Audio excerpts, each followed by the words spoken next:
Kuolewa na Abdullahi, naam, alipata mimba mara moja alipoolewa na Abdullahi babake Bwana Muhammad alayhi salatu wasalam, tofauti na bibi Khadija. Alipoolewa na Mtume Muhammad aliketi miaka minne ndiye akabeba ujauzito. lam tash'ur bi'alam fi alhaml au mata'i walakinaha ankarat raf'a haydatiha fastayqanat annaha qad hamalat بنبينا صلى الله عليه وعلى آله وسلم. وقد ذكر ابن الجوزي في كتابه صفوة الصفوة أنها قالت: ما شعرت أنك، هل شعرت أنك حملت في رؤيا منامية؟ هل شعرت أنك حملت؟ قالت: فكأني أقول ما أدري. فقال: إنك قد حملت بسيد هذه الأمة ونبيها، وذلك يوم الاثنين، كما ذكر ذلك ابن الجوزي في كتابه صفوة الصفوة. Bibi Amina hakuwa na uzito wowote katika utenda mimba yake, hakuwa na uchungu wala hakuwa na matatizo yoyote. Alijua tu yakini anapata mimba baada ya kuona damu yake ya ada haipo. Anataja al-Imamu al-Jauzi katika Safwatu Safwa kuwa alipoona katika usingizi Bibi Amina akaulizwa katika usingizi, je, una ujauzito? Akasema sijui. Akaambiwa, gitnaki kad hamalti, wewe umepata ujauzito na huyu uliobeba atakuwa na mambo makubwa sana katika maisha yake. توفي عبد الله بن عبد المطلب والرسول في بطن أمه عمره شهران، وكان عمر عبد الله بن عبد المطلب 25 سنة. Alifariki babake Bwana Muhammad alayhi salatu wasalam, ili hali Mtume Muhammad yuko matumboni mwa mamake kwa miezi miwili, na umri wa babake Bwana Muhammad kufariki, alifariki akiwa na miaka 25. ناتي إلى مكان ولادة النبي. ولد النبي صلى الله عليه وعلى آله وسلم بمكة، ومكة هذه تقع في بطن واد وتشرف عليها الجبال من جميع النواحي.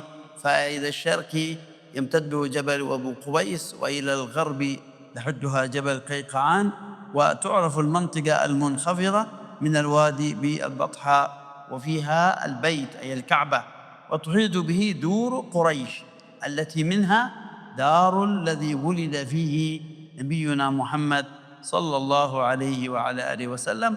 وتعرف المنطقة المرتفعة منها بالمعلاه، لأنهم هناك يدفنون القبور حتى لا يأتي السيل فيجرف قبور الأموات. Mtume Muhammad alayhi salatu wassalam akazaliwa katika mji wa Makka, na Makka kama unavyofahamu alipozaliwa ni mji ambao umezungukwa na majabali yakiwemo Abu Qubais na mengineo katika majabali, na Mtume Muhammad akazaliwa katikati mahala ambapo kwamba pako chini kabisa karibu na Al-Kaaba, na pia kuna sehemu panaojulikana kama Al-Batha ama Batha Makka, ambapo wao wenyewe walikuwa wakiwazika wale wanofariki, kwa sababu maji yanapokuja hayafiki kule juu yasije yakafukua yale makaburi yao, kwa walikuwa kiziko sehemu ambapo kwamba ni juu kidogo. اقتصاد أهل مكة كان يعتمد على التجارة، أما الصناعة فكانت عندهم محدودة في صناعة الأسلحة من رماح وسيوف ودروع ونبال وسكاكين، وكذلك صناعة الفخار والنجارة لصناعة الأسرة والأرائك. Wamejulikana Waarabu wa Makka walikuwa ni wanabiashara, na pia vile vile walikuwa kishughulika vile vile na utengenezaji wa silaha mbalimbali, na haya ndio mambo yaliokuwa yanaojulikana kwao kama kitega uchumi katika maisha yao. ولد الرسول عام الفيل، وكلنا يعرف ماذا يعني عام الفيل، إذ دخل أبرهة يريد هدم الكعبة، فكان ولادة النبي صلى الله عليه وعلى آله وسلم بعد حاجزة الفيل بكم ليالي؟ ب55 ليلة. Akazaliwa Bwana Muhammad alayhi salatu wassalam kwa mwaka unaojulikana kama mwaka wa ndovu, na sote tofahamu kuwa Abraha alikuja, makusudio yake ni kuvunja Al-Kaaba. Baadaye kidogo tu kwa masiku 55 akazaliwa Bwana Muhammad alayhi salatu wassalam. ولاحظوا أن النبي صلى الله عليه وآله وسلم كانت ولادته قبل الفجر بساعة. Na angalieni Mtume Muhammad alayhi salatu wassalam amezaliwa kabla ya alfajiri kuingia kwa saa moja, lisali moja. وأمرنا الله تبارك وتعالى أن ندعو الله بهذه الساعة، فإن الدعاء مستجاب فيها لأن الله كما أكرم الأمة بولادة الرسول أكرمنا نحن بأن يستجيب دعاءنا في هذه الساعة المباركة. إذ قيل يا رسول الله متى يستجيب الله الدعاء؟ قال إن الدعاء كمن أن يستجاب في السحر وبعد أو دبر الصلوات المفروضة. Na utakuja kuona wakati huu ambapo alizaliwa Bwana Mtume Muhammad alayhi salatu wassalam, ndio wakati aliotuamrisha Mwenyezi Mungu Subhanahu wa Ta'ala kumuomba dua, kama vile alivyokirimu ummatu Muhammad kwa kuzaliwa Bwana Mtume Muhammad alayhi salatu wassalam. Katika wakati huo akatupa saatul ijaba, wakati wa kujibiwa dua zetu. Kwa wakati huo ameulizwa Bwana Mtume Muhammad alayhi salatu wassalam, ni dua gani ambayo inajibiwa na Mola Subhanahu wa Ta'ala? Akasema ni wakati wa zama za daku kabla ya alfajiri kwa kidogo, na pia dubura kulli sala, kila baada ya sala omba Mola kwa sababu dua yako inakubaliwa. Ulida rasulu fi baiti ammihi Abi Talib bish'bi Bani Hashim, wa kana almuwafiq lilhijra في شهر إبريل أي نيسان عام 571 ميد الميلاد. Alizaliwa Bwana Mtume Muhammad alayhi salatu wassalam katika nyumba ya ami yake Abi Talib, na tarehe ni kama hizo mlizozisikia za miladia. قابلة الرسول، من هي المرأة التي استقبلت الرسول في ساعة ولادته؟ Aliyempokea Mtume Muhammad ni yupi huyo mwanamke aliyempokea Mtume Muhammad wakati anapozaliwa? هي الشفاء رضي الله عنها، وهي والدة الصحابي المعروف عبد الرحمن بن عوف. Aliyempokea ni bibi anayejulikana Ashifa radhiyallahu anha, na yeye ndio mamake sahaba anayejulikana kwa jina la Abdurrahman ibn Auf. والقابلة كما تعرفون هي المرأة التي تساعد المرأة التي تلد فتستقبل مولودها وتقطع لها الحبل له السري. ومن السنة أن نعطي القابلة اليوم، من يستقبل أولادنا وبناتنا أن نعطيها رجل العقيقة كما فعل النبي صلى الله عليه وعلى آله وسلم لمن ساعدت السيدة فاطمة الزهراء عند ولادتها بابنها الحسن ابن علي رضي الله عنه وعن أبيه. Yule mpokezi wa mtoto anayezaliwa ni yule mama ambaye humsaidia yule mwanamke wakati wa kujifungua. Anapompokea yule mtoto akamkata kitovu na akamfanyia yale mambo ambayo kwamba ni wajibu kufanywa na ni sunna. Yule mtoto anapofanyiwa akika, kumchinjia, yule mwanamke alohusika katika kumsaidia mama kujifungua apewe mguu mmoja, kama alivyofanya Bwana Mtume Muhammad alayhi salatu wassalam kwa yule aliyemsaidia Bibi Fatima kumzaa Sayyidina al-Hasan wa Sayyidina al-Husayn. Na Sayyidina al-Hasan na Sayyidina al-Husayn alifanya hivyo baada ya kutoa akika. Yule msaidizi alipelekewa kipande cha nyama ambapo ilikuwa ni sehemu ya mguu wa mbuzi. Naam. الشفاء بنت عوف هذه أطال الله عمرها، استقبلت رسول الله يوم ولادته وحضرت بعثته وأسلمت وهاجرت إلى الحبشة. الله أكبر. Huyu بارك في عمرها ما شاء الله. Huyu bibi Shifa alipata umri mrefu sana baada ya kumpokea Bwana Muhammad, kisha akasilimu, kisha akafanya hijra na Bwana Muhammad alayhi salatu wasalam mpaka kufariki kwa Bwana Muhammad alayhi salatu wasalam. Alipata umri mrefu sana huyu Shifa binti Auf. نعم. نأتي الآن إلى المرضعات. مرضعات رسول الله صلى الله عليه وعلى آله وسلم ثلاث. Tuje sasa kwa wale wanaomnyonyesha Bwana Muhammad alayhi salatu wasalam. Wanawake walioshiriki kumnyonyesha Bwana Muhammad alayhi salatu wasalam ni wanawake watatu. المرضعة الأولى هي والدته آمنة بنت وهب. Wa kwanza aliyonyonyesha wa kwanza ni mama yake Amina binti Wahb.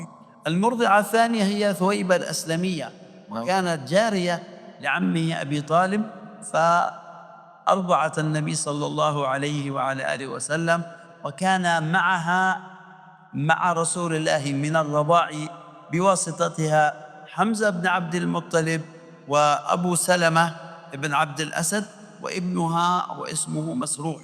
إذن الرسول معه ثلاثة إخوة من الرضاع من جهة رضاعه لمن؟ ثويبة الأسلمية. Na wa pili aliyomnyonyesha Bwana Muhammad alayhi salatu wasalam bi Thawaibatul Aslamia, na huyo alikuwa anamkutanisha Bwana Mtume Muhammad na ndugu zake wengine akiwemo ami yake Hamza wa Abu Salama wa Masruh. Hawa wakawa ni ndugu zake Bwana Mtume Muhammad katika kunyonya kupitia mama aliyowanyonyesha ambaye kwamba ni Thawaibatul Aslamia. Aywa, Thawaibatul Aslamia hadhihi laha kalamun kabir fi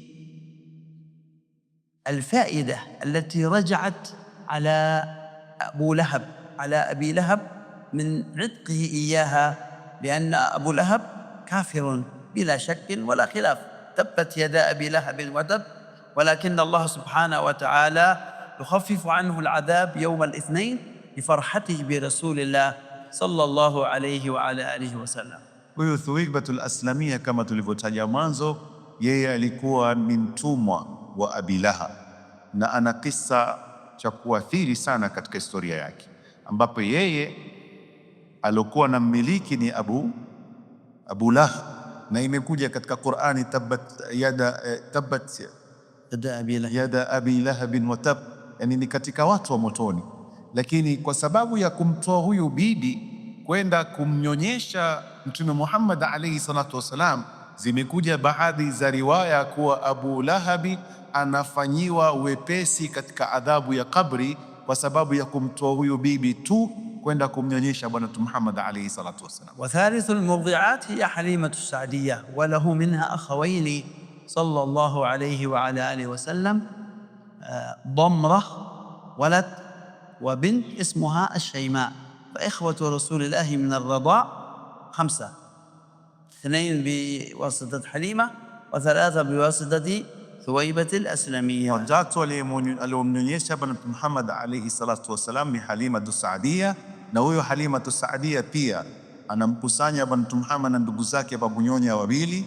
Wa kwanza ni Dhamra na wa pili ni Shayma. Kwa hivyo Mtume Muhammad ana ndugu zake wa kunyonya watano, watatu kutoka kwa Thawaibatul Aslamia na wawili kutoka kwa Halimatu Saadia. Wa bainama kana rasulu yal'ab fi مضارب بني سعد عند حليمة السعدية، جاءته الملائكة وأخذوه وشقوا صدره وأخرجوا منه حظ الشيطان، كما يعرف ذلك بحادثة شق الصدر للنبي صلى الله عليه وعلى آله وسلم، كما جاء ذلك في صحيح مسلم.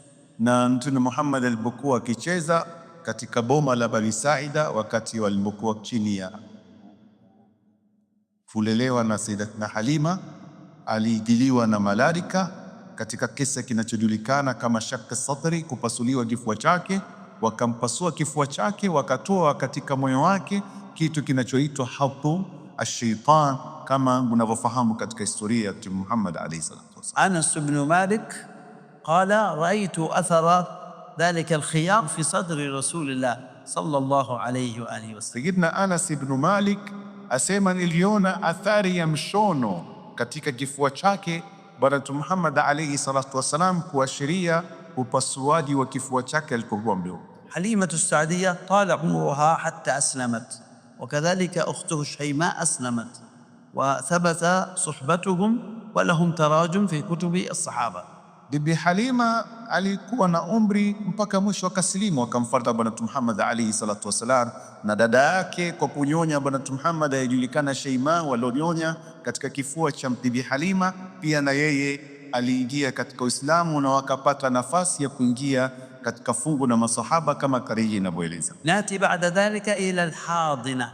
Alhadina hiya almar'a allati turabbi at-tifl وربما تهتم بتغسيله وإطعامه والمحافظة عليه دون رضاعه. حاضنة النبي هي اسمها بركة، وكان قد ورثها رسول الله من أبيه بعد وفاته. Na tuje sasa kwa wale ambao kwamba walomlea Bwana Mtume Muhammad, tofauti na wale walomnyonyesha. Na wao walowalea ni wale ambao kwamba wanashughulika na watoto, kuwasafisha na kuwaandaa na mengineo mengi.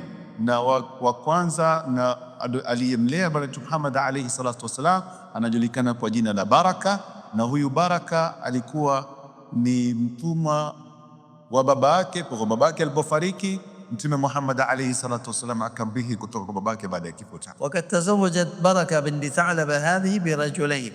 Awalan tazawajat bi'Ubayd al-Habashi wa anjabat lahu walad ismuhu Ayman, lihadha yuqalu laha Ummu Ayman. وتزوجت بعد ذلك بزيد بن حارثة فأنجبت منه ولدا اسمه أسامة، كان والده وهو يعني حبا لرسول الله صلى الله عليه وعلى آله وسلم. Baraka akaolewa na wanaume wawili. Wa kwanza aliomuoa ni bwana mmoja kutoka Habasha, ismu al-Habashi Ayman, الزوج عبيد. Zawj mume wake alikuwa ni Ubayd, mtoto wake akawa ni Ayman.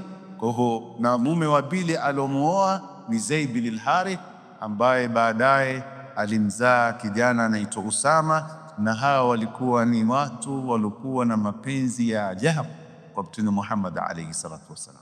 الرسول لما بلغ 6 سنوات أرادت أمه أن تعلمه بر الوالدين فحملته لزيارة قبر أبيه. Mtume Muhammad alipofika miaka ni 6, mamake alitaka kumfundisha nidhamu ya kuheshimu wazazi wake, akaenda na yeye mpaka katika kabri alipozikwa baba yake Sayyidina Abdullah. وأثناء عودتها من يثرب مرضت آمنة بنت وهب حتى ماتت في الطريق ودفنت في منطقة يقال لها الأبواء. Na katika kurudi kwao akawa mgonjwa bibi Amina, akafariki barabarani, akazikwa sehemu inayojulikana Abwa. كان عمر الرسول يومئذ 6 سنوات فكفله جده عبد المطلب حتى بلغ 8 سنوات. Mtume Muhammad alayhi salatu wasalam umri wake wakati huo ulikuwa ni miaka ni 6, basi akamchukua babu yake akamlea mpaka katika umri wa miaka 8. فلما بلغ الرسول 8 سنوات توفي جده عبد المطلب. هل تعرفون كم كان عمر عبد المطلب؟ Alipofika miaka 8 babu yake Abdul Muttalib akafariki. Je, mnajua Abdul Muttalib alikuwa na umri wa miaka mingapi wakati huo? كان عمره 82 سنة. Alikuwa umri wake ni 82, miaka 82 wakati huo. وكفله بعد ذلك عمه أبو طالب. Kisha akalelewa baada ya hapo na ami yake Abu Talib. للأسف اليوم نجد كثير من الناس يقولون أبو طالب كافر، أبو طالب في النار. هو الذي كفل الرسول، هو الذي ربى الرسول، والرسول يقول أنا وكافل اليتيم كهاتين وأشار بإصبعيه صلوات ربي وسلامه عليه. Kwa masikitiko hivi sasa tutasikia kuna baadhi wasema Abu Talib ataingia motoni, yeye ndo alomlea Mtume Muhammad, yeye ndo alomwangalia Mtume Muhammad, na Mtume Muhammad amesema mimi na anayemlea yatima nitakuwa pamoja na yeye hii peponi. وهناك قرائن كثيرة تدل على أن أبا طالب ليس كافر. حتى حديث البخاري قال أنا على ملة عبد المطلب، ولم يقل أنا أعبد هبل أو أعبد اللات. على كل حال نحن أي المسائل التي فيها خلاف بين الناس نتمنى أن لا تكون سببا لعراك المسلمين وقتالهم فيما بينهم، ولكننا نحرص أن نكون أصحاب أدب مع رسول الله.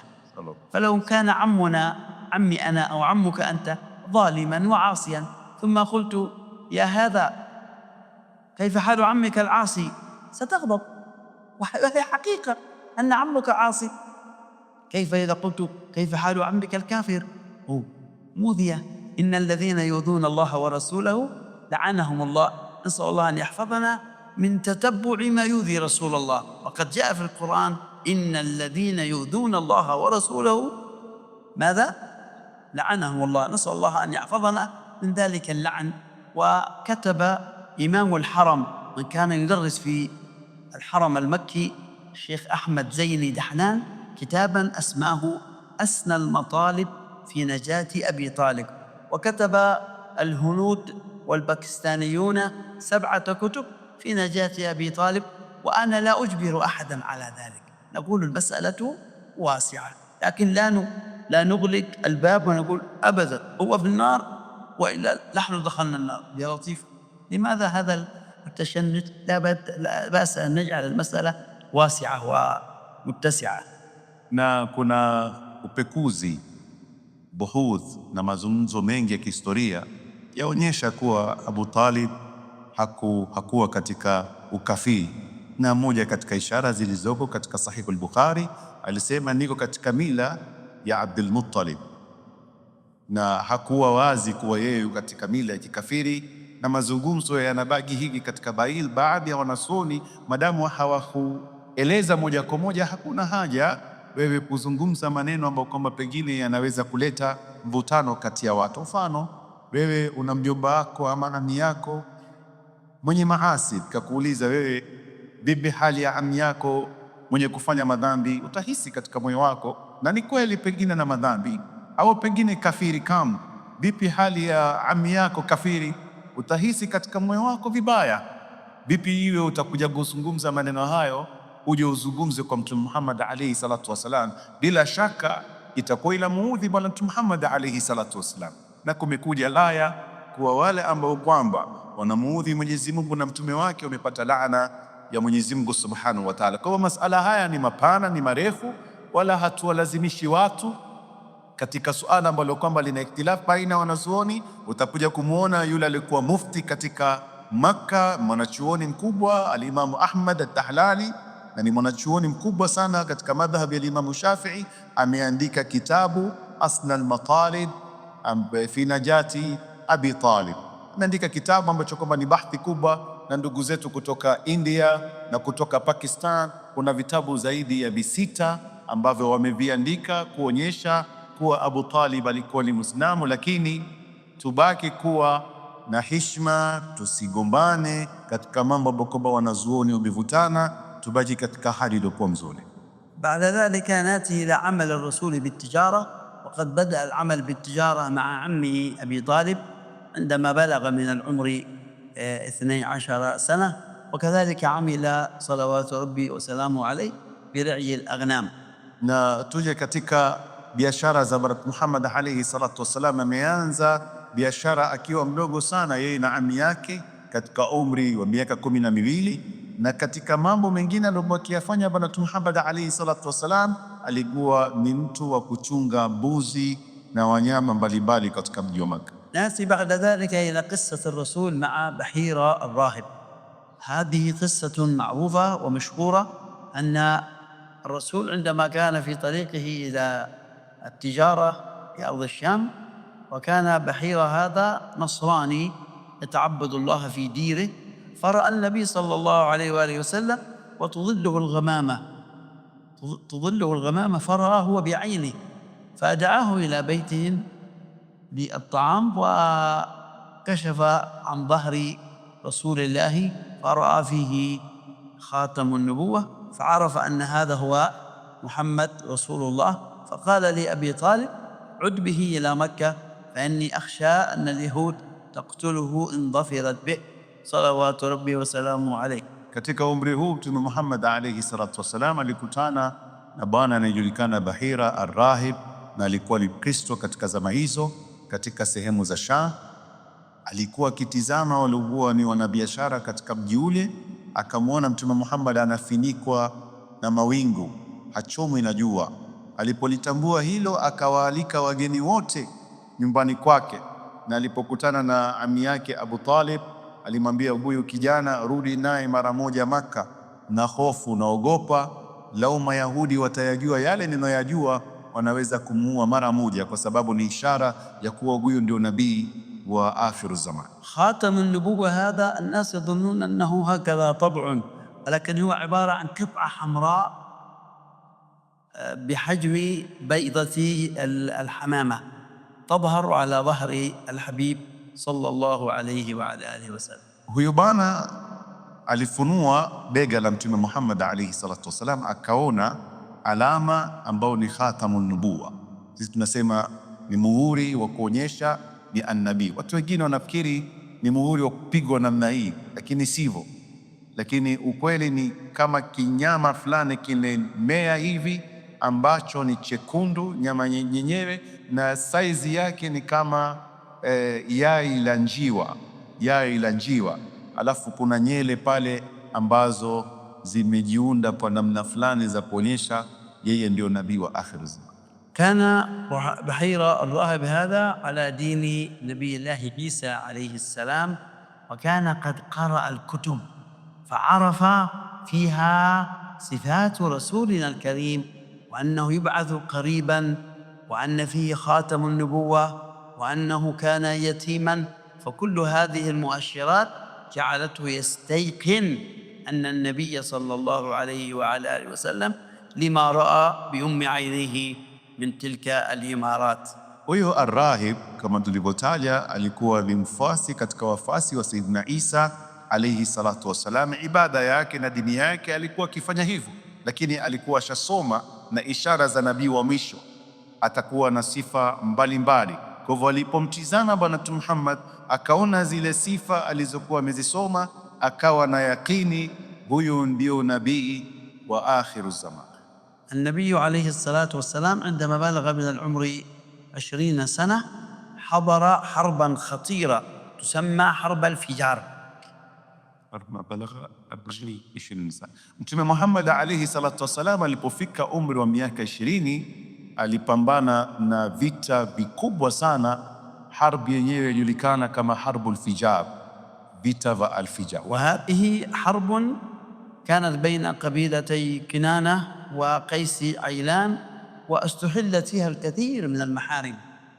Na vita hili ni vya hayo makabila tuliyotaja, na wengi waliathirika sana kutokamana na vita hili. والنبي حضر تلك الحرب مع أعمامه، وكان صلى الله عليه وآله وسلم يناول أعمامه النبل لأنه كان صغيرا، وأعمامه يرمون تلك النبال في صدور أعدائهم. وكلكم تعرفون أن الرسول معه 10 أعمام، كان أكبرهم الحارث. Mtume alihudhuria vita kama hivi, na Mtume Muhammad alayhi salatu wassalam kama alivyokuwa ni mdogo, kazi yake kubwa ilikuwa ni kupas vile mishale kwa wale maami zake. Na ami za Mtume Muhammad kama mnavyofahamu ni 10, kubwa wao zaidi anajulikana kwa jina la Harith. كان النبي في الجاهلية يعرف بالصادق الأمين، فسمعت السيدة خديجة فطلبته أن يعمل في تجارتها، ولكي ترغبه قالت سأعطيك ضعف ما أعطي العامل عندي، كنت أعطيه 100 سأعطيك 200 حتى تحاول أن تصطاده وأن يقترب منها. فعمل معها وتعرفت عليه حتى كانت زوجة له. واليوم لا بأس أن كانت المرأة قد رأت رجلا جميلا خلوقا أمينا صادقا أن تقول له هلم إلينا نستفيد منك، ولا بأس بذلك، لكن ليس هي مباشرة، بواسطة أبيها أو بواسطة أخيها أو بواسطة يعني أحد، حتى لا يكون في الأمر شبهة. نسأل الله العافية والسلام. Mtume Muhammad alayhi salatu wassalam alikuwa anajulikana kama as-Sadiq al-Amin.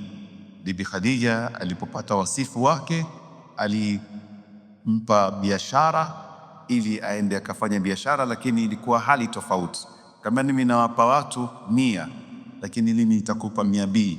Na hii ilikuwa ni kama hali ya kujipendekeza kwa Bwana Muhammad alayhi salatu wassalam, kwa hali alokuwa ameipanga baadaye aje apropose amtake Bwana Muhammad alayhi salatu wassalam. Si vibaya mwanamke anapompenda mtu ajitokeze aende amtume mtu, kama ni babake, ni rafiki yake, kwa sababu leo hatakwenda mwenyewe, unaweza kupatikana shubha, hawa tayari washaingia katika alaka ambayo kwamba si sawasawa. Umempenda mtu, kama ni mwanamke, basi tumia wasita, mwambie nimekupenda, kwa nini tusifaidike na wewe, na mengineo mengi yanayojulikana katika ndoa.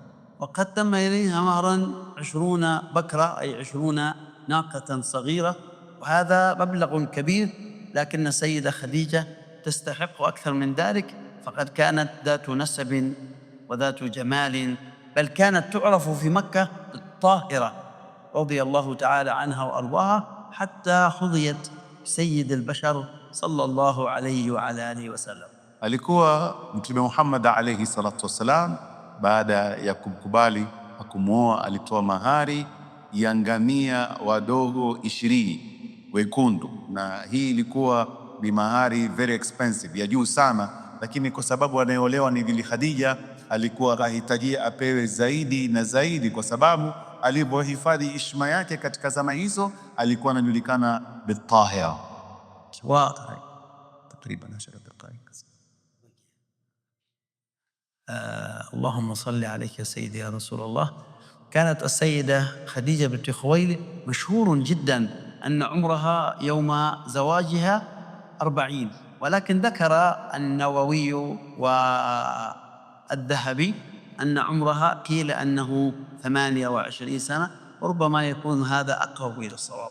Mashuhuri kuwa Bibi Khadija watu wanafahamu kuwa alikuwa na miaka 40, lakini ametaja Imamu Dhahabi na Imamu Nawawi katika baadhi za riwaya zisizokuwa na nguvu kuwa alikuwa na umri wa miaka 28, na ili ndilo analoliona kwake yeye sheke kuwa ni kauli sawa. Basi inshallah, kwa sababu ya wakati, tutafungua mlango wa maswali katika yale ambayo kwamba yamesomeshwa. Tuna takriban dakika, tuswali na dakika ngapi? 2 kamili, bado dakika 5. Inshallah tutapata faida. Kama tutachelewesha dakika 5 nyingine, si makosa, nyinyi wakarimu, tupate faida kutoka kwa shekhe. Mtu yoyote ana swali katika mada iliyosomeshwa au pengine suala lolote nje ya mada, ni mwanachuoni na mwanachuoni akirimiwi. Ikramul alim bisualihi, na mkirimu mwanachuoni kwa kumuuliza maswali. Kwa hivyo inshallah tumuulizeni maswali.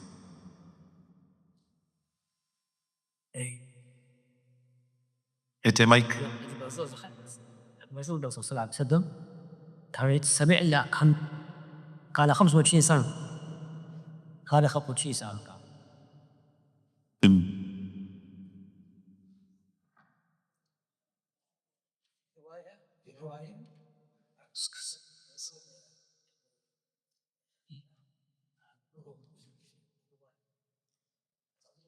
أما عمر النبي لا خلاف فيه، هو 25. نحن نتكلم عن عمرها هي، عمر السيدة خديجة المتفق عليه أو المشهور عند الناس أن عمرها 40 سنة، وقيل 28. هذا الذي أنا أريد أن يعني لكي إذا تقرأ وتطلع تقول أوه لم أسمع بهذا في حياتي. لابد أن نقرأ، من يقرأ يطلع على المعلومات الكثيرة. نعم، بارك الله فيك. Asema mzee wangu, kuna riwaya kwa Mtume Muhammad alikuwa na miaka 25 alipomwoa Bibi Khadija. Anaeleza shekhe kuwa hakuna khilafu katika suala hilo. Khilafu ni kuhusiana na Bibi Khadija. Bibi Khadija katika baadhi ya riwaya alikuwa na miaka 40, na pia kulikuwa kuna riwaya kuwa alikuwa na miaka 28. Hii ni kutuonyesha tunafaa tufanye upekuzi, tuzili kusoma, kuona rai ya wanazuoni katika swala kama والسلام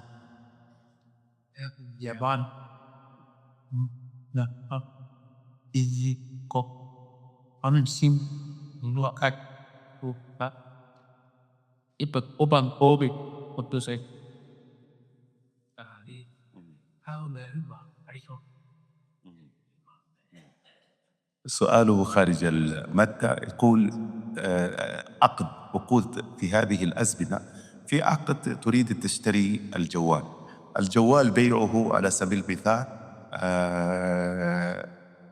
10,000، لكن إذا أخذته بالدين سوف تدفع 30,000 يعني تدريجيا وهكذا. فهذا يدخل من باب الربا أو من باب الثاني، أو ما صحة هذا العقد؟ طبعا كل قرض جر منفعة فهو ربا. Jambo la kwanza ni kuwa deni yoyote ambaye italeta faida yoyote inaingia katika mlango wa riba. لكن أنا الآن أريد أشتري هذا الجوال قيمته $100. Lakini mfano mimi cash, mimi nataka kununua simu hii ambayo value yake ni $100, nitoe cash. صاحب الدكان يعطيني الجوال ويقول لي إن كنت ستدفع لي المال خلال 6 أشهر فإني أبيعك إياه ب150. Lakini mwenye duka ameniambia, ikiwa utanipa pesa mdogo mdogo kwa miezi misita, yani hii si deni, utanilipa pole pole, basi bei yake itakuwa ni $150. فأن رضيت أنت وأنت تعرف أن قيمته 100، أنت رضيت، أنت تعرف أن هذا قيمته 100 وليس 150. إن رضيت بأن تدفع 50 هذه مقابل صبر ذاك التاجر على المال، بعض أهل العلم قالوا هذا بيع جائز وبعضهم يقولون حرام. ومن باب التسهيل للأمة اليوم الناس تشتري إسمنت، تشتري حديد، تشتري سيارة. عندنا في اليمن يزيدون 20%، أما عندكم كأنهم يزيدون 200%. فهذا أمر ما سمعت به من قبل.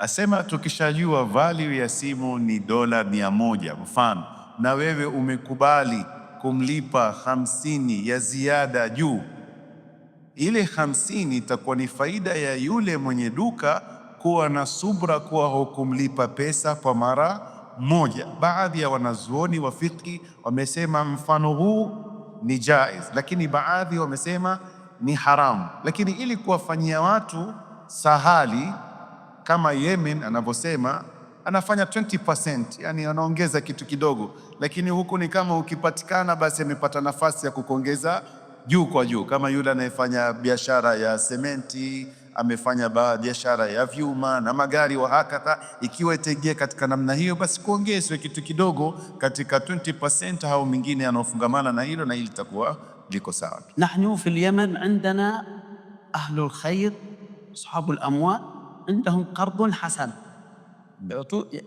يعطيك $100 تدفعها خلال 3 أشهر، ولا يأخذ جائزة ولا يأخذ هدية، لكن يأخذ رهينة لكي ترد له الأموال. موجود مؤسسات وأهل الخير موجودين. Katika ardhi ya Yemen anasema kuna desturi inayojulikana kama qardun hasan.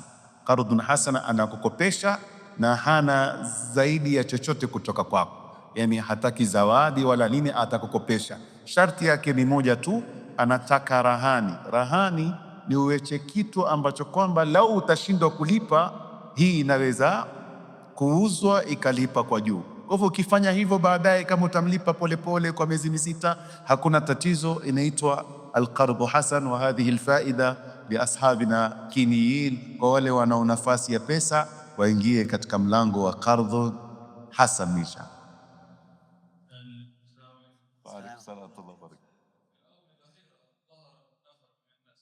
يتكلمون عن سيدنا عامل الدعاء مهارس أهل الجنة، بدليل أنه عندما كان الرسول صلى الله عليه وسلم في ذلك الشريف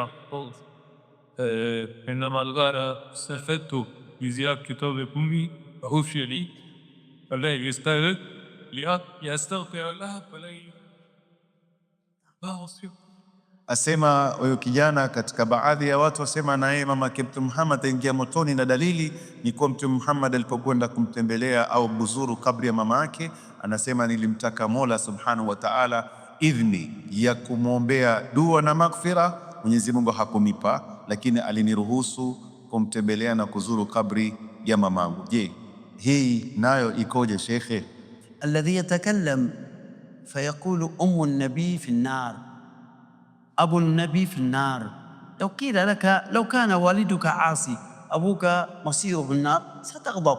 Yule ambaye anayesema kwa babake Mtume Muhammad, mamake Mtume atakuwa motoni, pengine yeye babake ni katika watu wa motoni, aambiwe wewe babako ni katika motoni, atafurahika?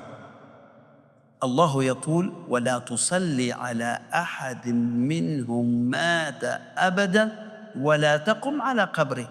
المشرك لا يجوز أن نقف على قبره، ولكن رسول الله وقف على قبر أمه. هذه آية واضحة ودلالة على أن آمنة ليست مشركة، لأن الله قال وما كنا معذبين حتى نبعث رسولا. نسأل الله عز وجل أن يحفظنا من أن نؤذي رسول الله في خراباته. Dalili nzuri aliyoitaja hapa ni kuwa kuna watu ambao Mwenyezi Mungu Subhanahu wa Ta'ala amemkataza Mtume Muhammad, wala tusalli alayhi, wakifa usiwaswalie wala usisimame katika kaburi yake, yani usiwazuru. Mtu ambaye kwamba ni kafiri ama ni mushrik, katika hali hii hafai kuswaliwa wala hafai kutembelewa kaburi yake. Lakini Mtume Muhammad amekwenda kumtembelea mamake, amepewa ruksa. Kwa hivyo inaonyesha dalili ya kuwa mama yake alikuwa si katika watu waovu. Na katika dalili ya pili ametaja dalili ya thani saidi, inna abi wa abaka fi an-nar. Hadha yastadilluna bihi aidan, inna abi wa abaka fi an-nar. Yani hadha al-lafz النبي قال الله عنه وإنك لعلى خلق عظيم. لو أن والد أحدنا الله يجيرنا وإياكم من الخمر وابتلاه الله بالخمر، ثم مررت أنا وأنت بمكان يباع فيه الخمر فقلت لك يا صاحبي ربما أبوك كل يوم هنا، ستغضب أنت لأبيك مع أنه عاصي. ومن آباؤنا عند آباء رسول الله؟ من آباؤنا عند آباء رسول الله؟ Dalili ya pili alikuwa ameitaja kwamba imenitoka wa makunna muadhibina hatta nab'atha rasula, hatuwaadhibu watu mpaka tuwatumilizie mtume. Na hii dalili ya kuonyesha hali ilikuwa nzuri. Swali دقيقة بالمناسبة أيضا هذا الموضوع كتب الإمام السيوطي كتابا. السيوطي له كتاب مسالك الحنفاء في مصير أبوي النبي المصطفى، فيه كتاب كامل، ابحث اقرأ. ونحن لا نحب أن نؤذي أحدا، وبعض الإخوان يعجبهم الشدة في القضايا. يعني نحن نسأل الله أن يجمع الأمة لا أن يفرقها، يجعلنا أهل نورانية ومحبة للرسول، لا نفرح عن رسول الله وعن قراباته. Tuchukue swali moja la mwisho, hadha al-akhir inshallah, wa baadaye nusalli bidnis. Alayhi salatu wa اوكي. السؤال عن ابي طالب. سير في سير كتب وتامر من شوكه في اخر الحضارات امتنع عن كلمة التوحيد، فنزل قول الله سبحانه وتعالى